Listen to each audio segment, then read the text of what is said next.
This is World History Syllabus for the year 2020. Welcome to it. My name is Mr. Smith. Here are my tutoring times: Monday, Tuesday, Wednesday, and Thursday from 8:15 to 8:45 a.m.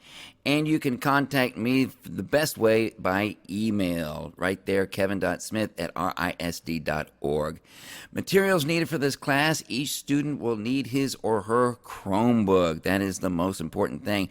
And perhaps a planner, spiral notebook, pens, and pencils, if those things work for you. A little bit about me. I have been a teacher for 18 years. This is my 19th year of teaching. I've been at Richardson High School for 14 years, and I have taught quite a few things. I've taught world history for 4 years. This is my 5th year teaching that. But I've also taught German, debate, theater, world geography, and my personal favorite, AP European history.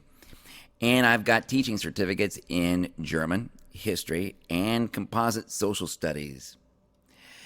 Don't worry, I know this is a lot of text and not many images, but don't worry, I love images. I love color. You just don't put them in your syllabus. So, course description. The major emphasis of this course is on the study of significant people, events, developments, and issues from the earliest times to the present.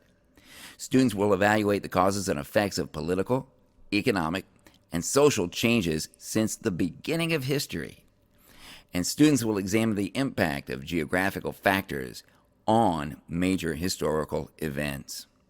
Students will identify the historical origins of contemporary economic, social, and political systems.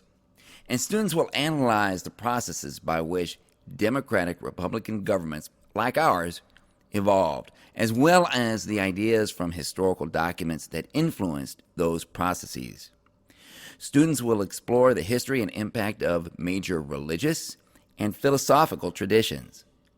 And students will investigate the connections between the major developments in science and technology and the growth of industrial economies like ours. Students will utilize the process of historical inquiry to research, interpret, and use multiple sources of evidence. So, course goals, that was pretty wordy, but this comes straight from me. My goal for you is I want you to have a basic understanding of the major events and processes, geographical, religious, political, economic, and social, that have shaped your world. You need this knowledge to understand today's current events, and you'll also be expected to have this knowledge when you take liberal arts courses in college. And when this course ends, you will have improved your ability to read, write, think critically, and work in groups. The method of instruction. As we progress through each unit of the course, and there are 11, you will participate in group and individual activities as well as interactive instruction. You will also be required to examine primary and secondary sources. What those are is one of the first things we're going to find out in this course. And you'll be expected to do critical analysis of what you've read. There will also be in-class writing assignments and map work. Many assignments will be given through Google Classroom. Videos, Google Slides, and pre-made notes will be available and used for instruction. So the main goal for me is your growth. Growth in your knowledge of world history, but also growth in your reading and your writing skills.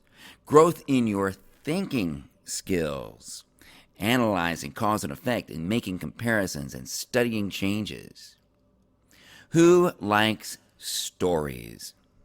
And where do you consume your stories? With whom do you discuss your stories?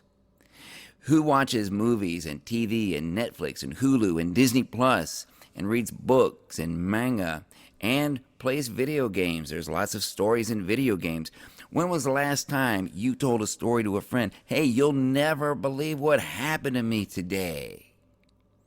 You know the game Tetris? That's the game I hate the most. And you know why I hate Tetris? It's because there's no story. You know what the story is in Tetris? You put a bunch of blocks together as tight as you can. That's the whole story. That's not a story to me.